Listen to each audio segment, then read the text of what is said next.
Welcome back to the Deep Dive.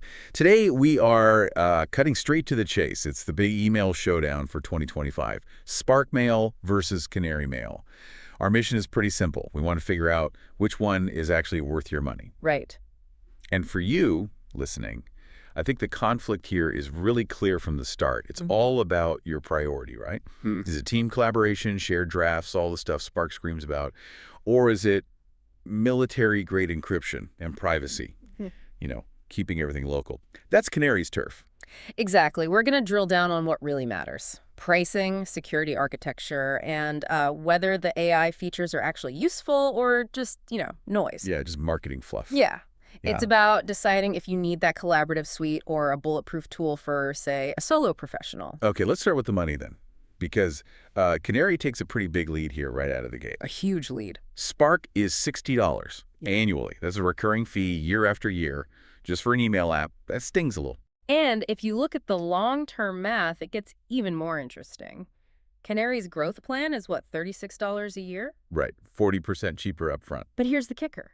The real kicker is that Canary offers a one-time $100 lifetime license. One and done. Exactly. Meanwhile, Spark locks you into that $60 fee every single year.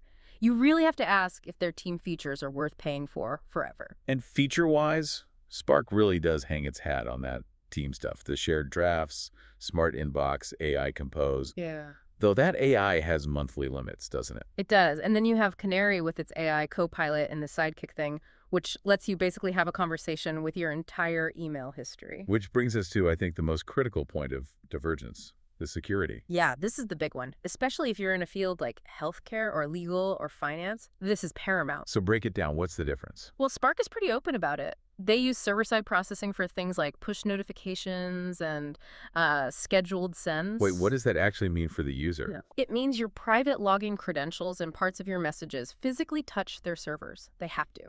So a premium professional tool is asking you to introduce a security risk just for the convenience of scheduling an email. That's the trade-off they're asking you to make. And Canary goes in the complete opposite direction. How so? They have built-in end-to-end encryption, PGP support. And this is crucial. Their AI runs locally on your device. Okay, so it processes your private emails without ever sending them off to some random cloud server. Exactly. Privacy first. But, all that security on paper doesn't mean much if the app itself is a disaster to use. And we have to talk about the elephant in the room with Spark. Oh, the Spark 3 update. Yeah, the redesign. User forums just exploded with complaints. We're talking about the infamous white screen of death, Right. frequent crashes, and just brutally slow performance, especially on Windows, it seems. It sounds like trying to get work done while wading through cement. It just destroys any potential benefit from collaboration, So what are people saying about Canary? The complaints are so much smaller. Things like the interface text is a bit small in Mac or some occasional Windows bugs, but nothing that breaks the core app. You can still send and receive secure email. Okay, so let's bring it all together. What's the final verdict?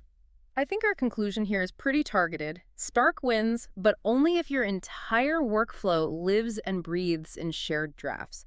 If you need real-time email collaboration, it's your choice. But that feels like a very small niche. It is. For almost everyone else, freelancers, solo professionals, anyone who cares about security, Canary, it just dominates. It's cheaper, it's way more secure, and it respects your privacy with local AI. So the choice really comes down to collaboration convenience versus deep security and significant cost savings. Yeah, that's the bottom line. And I'll leave you with a final thought to chew on.